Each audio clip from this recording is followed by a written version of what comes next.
आणि दुसरा अनुभव ते म्हणजे माझ्या वडिलांचे पाय म्हणजे इथे माझ्याकडे आलेले त्यावेळेस त्यांना चालता बसता येत नव्हतं बिलकुल. आणि ते 1 वर्षभर माझ्याकडे होते. मग त्याच्यामुळे त्यांनाही लाज लागत वाटत होतं की आपण जावयाच्या घरी नाही का एवढे दिवस आहे. आणि ऍक्च्युली आई माझी ऑफ झाली 2 वर्ष झालं. अरे आणि अरे भाऊ अरे. मुंबईला असतात. पण त्यांना मुंबईला नको वाटतं आता ते गावालाच बरं वाटतं. बरोबर, आणि आवडतं एकेकाला हां. तिकडे. पण म्हटलं आता गावाला तुम्हाला काहीच काम करता येत नाही तर तुम्ही माझ्याकडे राहा.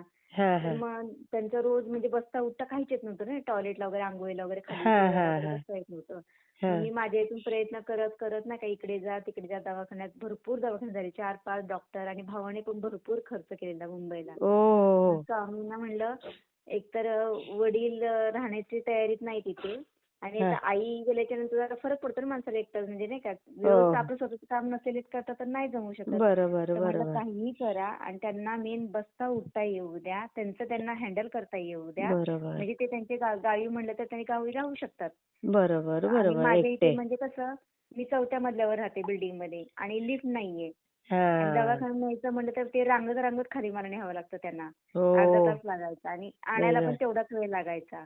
हां, आणि हां. कोणाशी बोलणं नाही, काही नाही. कोण मित्र वगैरे काहीच बिल्डिंगमध्ये काहीच संबंध येत नाही ना कोणाचा हो, हो, हो, बोलायचा. हो. मग त्यांना पण कोंडल्यासारखं झालेलं. बरं आणि त्यांना मग करमत नाही हो इकडे शहरात. नाही, बिलकुल नाही म्हणजे बघा ना विचार करा गावाला सगळेजण बसतात, बोलतात, उठतात. तसं इथं हां. कोणच नाही ना ओळखीचं. खरंय, काहीच नाही खरंय. होत आहे. आणि शेवटी मग गावात असं एवढं आयुष्य करतं गेलेलं असतं. हो, हो.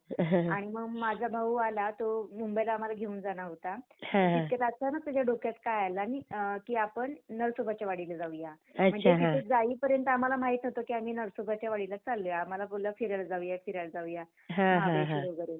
तर म्हटलं हा असाच करतो दररोज कुठेतरी आणि त्याला वाटत असेल नाही का पप्पांना घेऊन जावं बाहेर फिरायला. हां, हां. म्हणून नेलं असेल.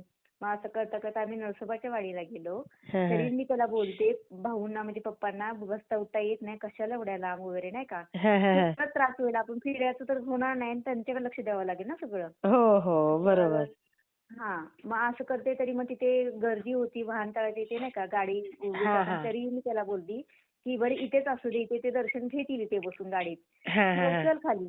त्यांना हां. नाही येत ते चालताना. पण तरी सुद्धा त्यांना ती व्हीलचेअर वगैरे तिथे भेटते वाटतं. हां, हां, मग हां. ती घेतली आणि हां. नरसोबाच्या वाडीला माहिती आहे ना पायऱ्या अशा खाली आहेत एकदम खाली तळाला हो, हो, नदीत हो. पात्रात. तर म्हटलं अरे तिथून खाली कसं नेणार त्यांना ना का? हां, चेअर नाही हां. नेता येणार.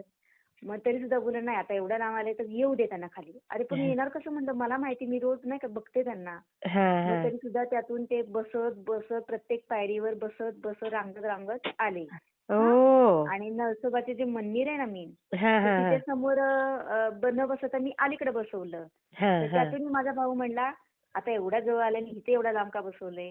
थोडंसं हां. जरा पुढे घे ना."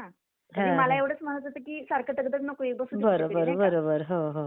तरी त्याने ती व्हीलचेअर परत स्वतः आणली आणि हां. अगदी नरसोबाच्या वाडी तिथे मंदिरासमोर दत्तांच्या समोर एकदम बसले ते. हां. सावली पण होती तिथे. हां, हां, हां, हां. आणि आम्ही तोपर्यंत म्हणलं, "तुम्ही समोरासमोर दर्शन घ्या, आम्ही येतोपर्यंत नाही का वरती हां, दरवाजा हां, हां, लावायला." हां. तिथून जाऊन येईपर्यंत एक दादा आले आणि हां, त्यांनी माझ्या वडिलांना बघितलं आणि ते हां, म्हणले, "काय झालंय नाही का बाबा?" म्हणजे त्यांच्याशी बोलत होते ते. हां. आणि माझं अचानक लक्ष गेलं, की कोणतरी बोलतंय बाबांशी. हां, तर हां, मी हां. त्यांना विचारलं, की नाही का ते विचारत होते, की काय झालं बाबा? मग मी सांगितलं, असं-असं हां, ते नर्व्हस काहीतरी नसांचा काय प्रॉब्लेम असतो. हां, ते हां. डॅमेज झालेत नसा त्याच्यामुळे बसता उठता काही येत नाही. व्हेरिकोज तर ते व्हेन तर बोलले, नाही? की हां. हां. आणि ते म्हणले, की नाही का असं का प्रॉब्लेम हा झालाय, पण माझ्या पप्पांना ते बोलले 15 वर्षाच्या मागे असाच त्रास होता. आणि बापरे! त्या टायमिंगला त्यांना एका हां, धनगर जो आहे ना धनगर गोधडी हां, विकणारा, हां, हां, त्याने असं ते एक आयुर्वेदिक तेल सांगितलं. हां, हां, त्याचा फरक पडला. तर हां, हां, माझ्या भावाने काय लक्ष नाही दिलं कारण त्याला माहिती आहे, की 5-6 वर्ष झाले तो कंटिन्यू खर्च करतोय. हां, कशाचाच फरक नाही पडला. हां, असे हां, बरेच जण सांगतात ना आम्हाला याने फरक पडला, त्याने फरक पडला. हां, पण मला अशी उत्सुकता होती, की नाही हां, अजून एक काहीतरी प्रयत्न करावं, की हां. जेणेकरून ते स्वतः स्वतः उभे राहू शकतात नाही का, बरोबर, काही बरोबर. करून. हां, तर भावाने काय एवढं लक्ष नाही दिलं. पण हां, मी नंबर घेतला मग त्यांचा आणि तिथून तसेच मुंबईला आम्ही गेलो. मग हां, त्या फोन वगैरे त्या दादांना केला, की असं-असं नाही का तुम्ही सांगितलेलं आपण भेटलो नरसोबाच्या वाडीला, ते हां, हां, सांगा मला ते. ते हां, बोलले, हां, "बघ ताई मी सांगतो, सगळं माझ्या वडिलांना माहिती आहे, ते आता गावाला असतात."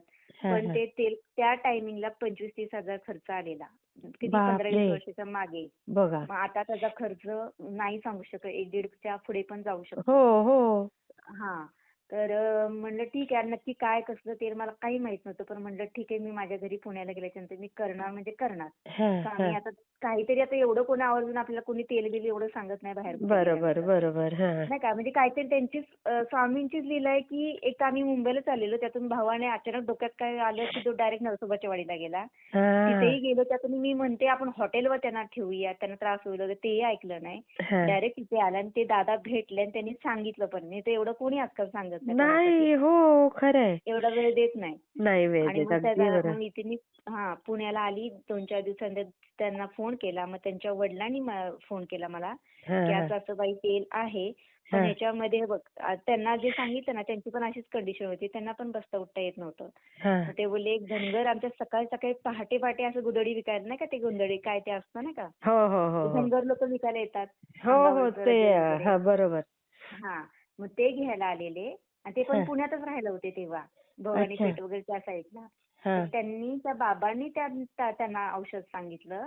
तर हां. त्या टाईमला ते 30,000 पण त्यांच्याकडे नव्हते. हां. मग अख्खा दिवस फिरून फिरून म्हणजे ते म्हणजे जे काय आहे ना औषध, हां. ते सुवर्ण भस्म वगैरे असतं ना त्या हां, पद्धतीचं हां, काहीतरी हां, ते. हां, हां, हां. ते खूप महाग असतं. कारण ते चंद्र सूर्य नाडी असं काय ते टायमिंग बनवून ते बरोबर, बनवलेलं असतं. बरोबर. हां, हां, म्हणजे हां. हँडमेड सगळं असतं. हां. मग असं करत करत तुळशीबागेत आपले भरपूर आयुर्वेदिक दुकान आहेत. मग अच्छा. तिथे हां. सगळीकडे शोधत शोधत ते सगळं गोळा केलं हां. आणि ते तेल कसं करायचं ते धनगर काका अख्खा दिवस त्यांच्या घरी थांबले आणि ते तेल बापरे! बनवून सुद्धा त्यांना दिलं आणि अय्या! कसं लावायचं हे पण सांगितलं. अय्या! आणि शेवटी जाताना त्यांना हं. स्वारगेटवर बसवून दिलं आणि ते पैसे देत होते की तुम्ही एवढा अख्खा वेळ आमच्यासाठी घालवला, पैसे घ्या. ते म्हणले बापरे! मला एकही रुपया नको, माझ्याकडून पुण्याचं काम झालेलं आहे. ताई आणि म्हणजे ते तसं त्या स्वामीच बाबांच्या आले होते बाबतीत हो. झालेलं. हो. काय त्या कमाल. बाबांच्या आम्हाला ज्यांनी सांगितलं त्यांना. हो ना. आणि मग त्यांनी ते म्हणले असं असं, मग त्यांनी लावायला सुरुवात केली. मग हां. 15-3 आठवड्यात लगेच त्यांचा डायबिटीज कव्हर झाला, बीपी कव्हर झाला.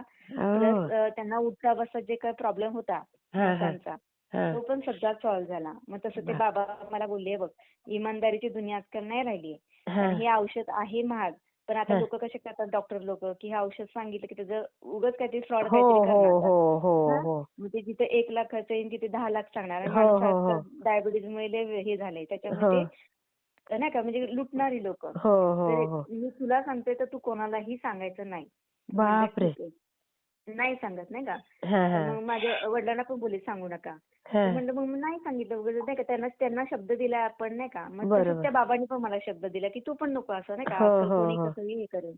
म्हणजे बरोबर. ठीक आहे नाही सांगत. मग हां. तेल वगैरे ते सगळं करायचं मी गेली आणायला. हां. मंडईमध्ये ते चूर्ण वगैरे. पण हां. खूप खर्च म्हणजे जवळ-जवळ 1.5 लाख पर्यंत खर्च आला. बा, आता बा, म्हणलं बा, बा, ठीक बा, आहे. बा, बा, बा! कारण ते त्या टायमिंगला तेवढं महाग होतं ना 30,000. मग आता किती किती महाग कधी असेल बघा. 10-15 वर्षाच्या मागे. आणि आता हां. महागाई पण वाढली ना. हो. मग नंतर विचार केला भाऊ म्हणला हं. की एवढं वर्ष आता नाहीतरी डायबिटीज हे ते गोळ्या बिळ्या आणायला हं. आपल्या दर महिन्याला 5-6 हजार लागतात. हां. प्लस त्यांचं दरवेळेस नवीन ठिकाणी अपॉइंटमेंट घेतो ते 5-6 हजार जातात. बरोबर, औषधाचा बरं. काही उपयोग नाहीये. माणूस जागेवरच आहे. आणि इथनं बरोबर. पुढचं आयुष्य त्यांनी काय अख्ख्या बिल्डिंगमध्ये एकाच रूममध्ये बसून काढायचं का? अगदी तर बरोबर म्हणले आहे. 1.5 लाख काय असे एका वर्षात किती वेळा खर्च हो, होतात नाही का. हो. खरंय. आणि त्यांनी एवढं कमवून मग ठेवलं त्या हे आणि ते बाबांचा सगळं नंबर उपयोग पण नाही काय? मिळू शकत का कोणाला जायचं असेल तर? नाही बाबांचा नंबर मग ते धनगर काका अचानक सकाळी सकाळी आले आणि ते अचानक स्वारगेटवर त्यांना बसवून दिलं ना. हां, आणि त्या म्हणजे टायमिंगला काय एवढं नंबर वगैरे काही फोनवरती नाही वगैरे त्यांच्यासाठी. नाही, अरे! नाही, नाही. अशीच अनोळखी व्यक्ती आलेली घरात. आई गं! मग ते त्या बाबांना पण स्वामी, वाटलं की ही स्वामींचंच त्यांच्यावर रूप हो देवांची ताई. कृपा झाली. खरंय. आणि तसंच आम्हाला पण हे स्वामींच्या कृपेने ते हं. नरसोबाच्या वाडीला ते दादा ज्यांनी नाही का ट्रीटमेंट केली त्यांच्या वडिलांना स्वतः. हो, हो, त्यांना हो. फरक पडला आणि ते म्हणले मी आणि माझे वडील आम्ही कोणालाही उपाय सांगत नाही कारण लोकं फसवतात. आई पण मला गं! त्या बाबांकडे बघून काहीतरी वाटलं. हां. म्हणजे तेच म्हणजे स्वामीने एक हाक ऐकली की माझ्या बरोबर. वडिलांना बरं करा जेणेकरून ते त्यांच्या घरी व्यवस्थित राहतील. खरंय, नाही का? खरंय. कारण मला पण सासूरवास नाही का म्हणजे शेवटी फरक पडतो ना आता फरक पडतो. ती अगदी, वेगळी राहते अगदी. बाबा. की वडील खरंय. अजून गेले नाहीत का, वडील अजून नाही. म्हणजे रोज रोज ऐकून नको वाटायचं ना. बरोबर, असं. बरोबर. तर मग म्हणजे स्वामींनी कसं करून ते ऐकलं. किती छान आणि ना मग ते ताई. तेल ताई मी फरक म्हणजे कसं लावायला सुरुवात केली. हां, 3 आठवडे काही फरक नाही पडला. नंतर 4थ्या आठवड्यात नाही का मग थोडे हां. म्हणले की वाटते जरा फरक. हां, मग हां. 3 ते 4 महिन्याच्या आतच ते बसायला उठायला लागलं त्यांना. ओह! जेवायला बसायचं आणि औषधं सगळी बंद केली. हा आणि म्हणजे नंतर मग माझे गौरी गणपती होते. हा मग माझ्या घरी जायचं होतं. मग हा त्यांना व्यवस्थित तोपर्यंत सगळं चालता बसता म्हणजे स्वामींना किती काळजी होती की हिला आता सासरी हो जायचंय. आणि मग किती छान तोपर्यंत ना हिच्या ताई. वडिलांचं काय करायचं? मग हिचं मन तिकडं पण नाही लागणार. मग त्याच्या आज ते सगळं व्यवस्थित झाल्याने आता ते आरामशीर मस्त आता 1 वर्ष होतील बघा गावाला हो गेले. तो सुंदर एक खूप छान सुंदर अनुभव ताई. आहे. आणि इथे असायची तरी मी त्यांच्याकडून पारायण वगैरे करून घेतलेले. तारक हा. मंत्र बोला, म्हणजे सगळी सेवा करून घेत होती, हो की हो जेणेकरून तुम्ही स्वतः पण करा. नाही का, प्रत्येकाचे खरंय प्रारब्ध खरंय शेवटी असतात. अगदी अ, बरोबर. किती कारण हे छान कसं अनुभव ताई आणि खूप छान म्हणजे किती तुम्हाला तुम्ही काय सांगू. सुंदर सांगितला. आणि स्वामींना म्हणजे मला एक विश्वास आहे, कुठलीही गोष्ट नाही का आपले जे काय आजार वगैरे जे काय हा आहेत, हा ते एक वेळ यावी लागते. म्हणजे आपण अगदी घाई करतो ना, या कधी व्हायचं माझं बरं, कधी व्हायचं माझं बरं. बरोबर पण बरोबर. ऍक्च्युली कसं सगळी म्हणजे प्रत्येक गोष्टीला वेळ यावी लागते, की ती वेळ आली की नंतर तुम्हाला 1 रुपया पण द्यायची गरज नाही पडत किंवा खरंय कोणीतरी खरंय. अचानक येऊन तुम्हाला काहीतरी उपाय सांगून अगदी जाईल. अगदी अगदी असं. खरंय. मग त्याच्यामुळे जरा दम किती खायचा नाही का. सुंदर किती सुंदर. आणि अजून एक सांगायचं आहे ताई. हा माझी मुलगी आता 12वीला आहे. हा तर तिने सायन्स ऍडमिशन घेतलंय. तर तिला हा 11वीला मी क्लास लावलेला. हा हा आता काहीतरी क्लासची फी मला वाटते 1.5-2 लाख चालू आहे नीटची क्लासची. अच्छा हा तर तो क्लास लावला. हा तुपेकर क्लास म्हणून आहे. तर मी 40,000 फी भरली त्याची. हा आणि 2-3 आठवड्यानंतर मुलीला कळालं की ते सर बिलकुल चांगलं शिकवत नाहीयेत. अच्छा तर हा म्हणलं ठीक आहे, मग बघू, मग आपण बघूया काहीतरी. स्वामी आहेतच आणि प्रत्येक हा गोष्टी मी त्यांनाही सांगितलं की काही असेल तर डायरेक्ट माझ्या आधी पहिलं स्वामींना सांगायचं. हा कुठलाही प्रॉब्लेम असू दे. मग 1-2 महिने झाले आणि बाकीच्या मुली तर कोणी काही सांगत नव्हत्या की क्लास चांगला नाही, घरी काहीच बोलत नव्हत्या. हा प्रत्येक जण आपली जात होत्या नाही का. हा हा हा तर मीच त्या मुलींना सांगितलं की क्लास चांगला नाहीये. हा तर तुम्ही सगळे का जाताय नाही का, एवढे म्हणजे पैसे वेस्ट जाणार.